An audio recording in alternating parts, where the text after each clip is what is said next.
Assalamualaikum warahmatullahi wabarakatuh. Hello everyone. How are you? I hope everything is healthy. Today we will learn together about explicit information and implicit information. Jadi, hari ini kita akan belajar bersama tentang informasi eksplisit dan informasi implisit. But before discussing the material, I will introduce my team. Number 1, Vira Dwi Alfionita. Number 2, Gustin Puji Rahayu. Number 3, Hawaningrum Suciana. And number 4, Heni Al-Abida. The material that we will discuss includes materi yang akan kita bahas kali ini diantaranya number 1, defining explicit information and implicit information. Number 2, giving example and explanation about explicit information and implicit information from the article about economic. And number 3, giving example of question and their answer about explicit information and implicit information. The first, defining explicit information. Explicit information is information that is clearly stated, it is plain to see. Jadi, informasi eksplisit adalah informasi yang diungkapkan secara tersurat dengan jelas dan langsung. Makna eksplisit berarti maknanya terus terang dan tidak berbelit-belit, sehingga seseorang dapat menangkap makna atau maksudnya dengan mudah dan jelas, serta tidak mempunyai gambaran yang kabur atau salah. Giving example and explanation about explicit information from the article about economics. Memberi contoh dan penjelasan tentang eksplisit. Seperti yang telah dijelaskan sebelumnya, eksplisit adalah penyampaian secara langsung sehingga makna dan isinya dapat diketahui secara jelas, terang, tegas, atau gamblang. As the U.S. Federal Reserve announced the end of QE program, emerging economies start to experience the taper tantrum beginning from the end of 2013.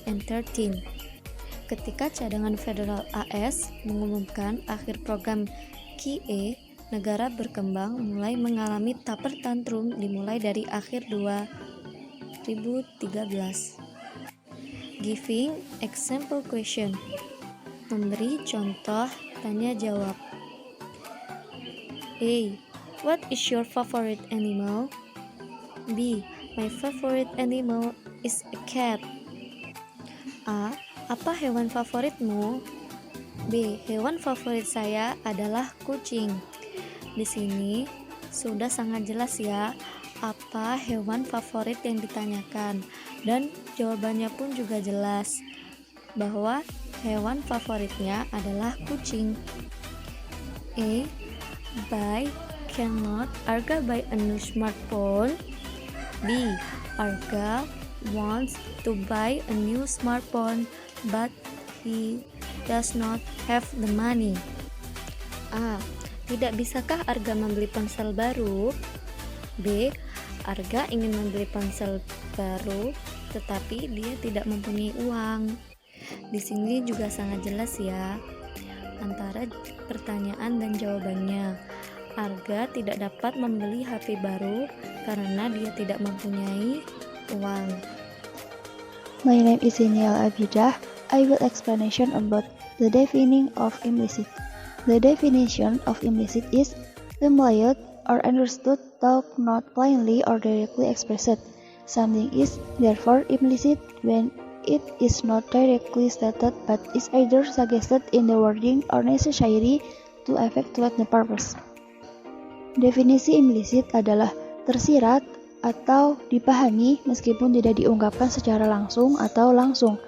Sesuatu oleh karena itu tersirat ketika tidak dinyatakan secara langsung tetapi disarankan dalam kata-kata atau diperlukan untuk melaksanakan tujuan.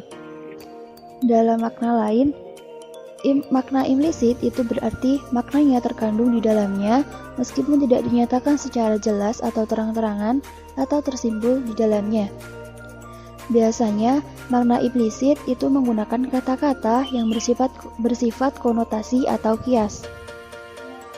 Next, giving example and explanation.